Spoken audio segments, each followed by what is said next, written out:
안녕하세요. 오늘도 하늘 큐티 말씀으로 나오신 여러분들께 주님의 은총이 함께하기를 기도합니다. 얼마 전에 2020년에 우리나라 1인당 국민소득이 G7 국가인 이탈리아를 넘어선 것으로 보인다는 기사가 나왔습니다. 우리 각 개인에게 그것이 얼마나 체감되는가는 또 다른 문제이지만 어쨌든 대단한 것은 사실입니다. 우리나라처럼 세계에서 가장 가난한 나라에서 불과 반세기 만에 경제 선진국이 된 나라는 거의 없는 것으로 알고 있습니다. 우리나라 국민들이 그만큼 열심히 살았다는 의미이겠죠. 우리나라 국민들이 열심히 일할 때 무슨 마음으로 그렇게 열심히 살았을까요? 우리 대한민국이 더 좋은 나라가 되기 위해서 내가 열심히 일해야겠다. 그런 마음이었을까요? 소수의 사명감 있는 사람들이 그런 마음을 가졌을지는 잘 모르겠지만 아마 그런 마음으로 열심히 산 사람은 거의 없을 겁니다. 대부분은 그저 본인이 좀 더 나은 삶을 살기 위해서, 우리 식구들 좀 잘 먹고 편안하게 살기 위해서 열심히 살았을 것입니다.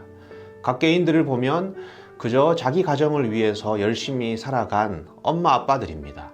그런데 큰 시각으로 보니까 그분들이 대한민국을 일으킨 산업 역군이 되었던 것입니다. 그 개인적인 열심들이 다 모여서 지금의 대한민국이 되었을 것입니다. 좀 더 노골적으로 이야기하면 개인적인 욕망들이 모이니까 결국에 대한민국 공동체가 경제적으로 발전하게 되었습니다. 물론 이 욕망이 나쁘다는 의미는 아닙니다. 내가 그리스도인이 되었다, 내가 하나님 나라 백성이 되었다는 것도 비슷한 부분이 있습니다. 내가 그리스도인이 되었다라는 의미는 나 개인이 멸망에서 생명으로 옮겨졌다는 그런 의미에서 한 걸음 더 나아가는 것입니다. 각 개인에게는 내가 영원한 생명을 얻었다, 천국 시민이 되었다는 것이 가장 큰 의미이겠지만 하나님 나라의 측면에서는 그것을 넘어서는 의미가 있습니다.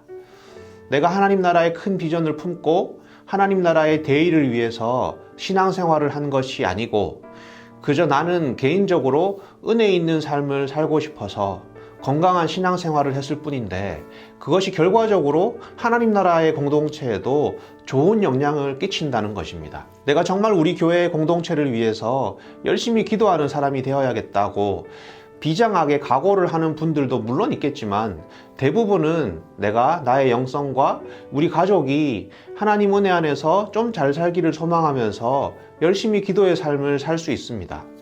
그런 사람들이 기도의 자리를 채우고 예배의 자리를 채워갈 때 그 교회는 전반적으로 기도를 많이 하는 교회, 은혜를 많이 사모하는 그런 교회가 되는 것입니다. 내가 이 땅에 정말 가난한 자들을 위해서 힘껏 도우며 살아야겠다. 그런 거창한 생각이 아니라 그저 나는 하나님께 받은 은혜가 있어서 감사하는 마음과 개인적인 신앙 고백으로 물질을 나누는 삶을 살 수 있습니다. 그런데 그런 사람들이 많아질 때 그 교회는 전반적으로 세상을 많이 섬기는 그런 교회가 되는 것이죠. 반대로 어떤 그리스도인들이 나는 하나님 나라 공동체에 피해를 줄 의도는 전혀 없었다라고 해도 각 개인의 지혜롭지 못한 행동이나 잘못된 생각들을 가지고 살아갈 때 그것이 모여서 결과적으로 하나님 나라 공동체에 큰 피해를 주게 되는 것이죠. 여러분, 오늘 본문에서 하나님은 사레의 이름을 사라라고 바꾸어 줍니다. 어제 본문에서는 아브람을 아브라함으로 바꾸어 주죠. 이것이 무슨 의미입니까? 잘 알듯이 이름의 변화는 정체성의 변화를 의미합니다. 너희들은 이제 한 가족, 한 부족의 아비와 어미 정도가 아니라 여러 민족의 아버지, 여러 민족의 어머니가 되었다라는 말입니다. 아브라함 부부의 출산 문제가 자신들의 입장에서는 우리 가정에 자식이 있냐 없냐 수준의 문제이겠지만 하나님 나라에서는 아브라함 부부의 출산 문제가 거대한 구원 사역이 어떻게 진행되느냐에 대한 문제가 되는 것입니다. 바로 우리들의 정체성이 그러합니다. 우리 입장에서는 그것이 나의 개인적인 문제이지만 하나님 입장에서는 그것이 하나님 나라의 일입니다. 우리가 하나님 나라 백성이 되는 순간 나의 개인적인 행동은 더 이상 개인적인 행동이 아니고 나의 개인적인 문제는 더 이상 개인적인 문제가 아니라는 말이죠. 하나님 나라에 영향을 주는 것으로 그 의미가 확장됩니다. 내가 하고 있는 노동, 직장 생활이 내 입장에서는 그저 우리 식구들 먹고 살기 위해서 하는 일 정도로 생각될지 모르지만 그것이 하나님 보시기에는 하나님 나라의 일부분을 감당하고 있는 일이라는 것입니다. 가정에서 내 아이를 키우는 육아가 내 입장에서는 그저 내 자식 키우는 정도로 생각될지 모르지만 그것이 하나님 보시기에는 하나님 나라의 일부분을 감당하고 있는 일이라는 것입니다. 여러분, 하나님 나라 백성에게 개인적인 일은 더 이상 개인적인 일이 아닙니다. 개인적인 행동도 개인적인 행동이 아니고 개인적인 문제도 개인적인 문제가 아닙니다. 그것이 하나님 나라에까지 의미가 확장된다라는 것입니다. 성경에는 하나님께서 이런 표현을 자주 하십니다.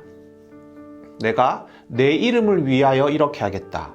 내가 나의 영광을 위해서 이렇게 하겠다, 저렇게 하겠다. 이런 표현이 많이 나옵니다. 시편 23편 3절은 이렇게 되어 있습니다. 내 영혼을 소생시키시고 자기 이름을 위하여 의의 길로 인도하시는도다. 재밌는 표현이죠. 무엇을 위해서 우리를 의의 길로 인도하신다고 말씀합니까? 자기 이름을 위하여, 즉 하나님 자신의 이름을 위하여 우리를 의의 길로 인도하신다고 말씀합니다.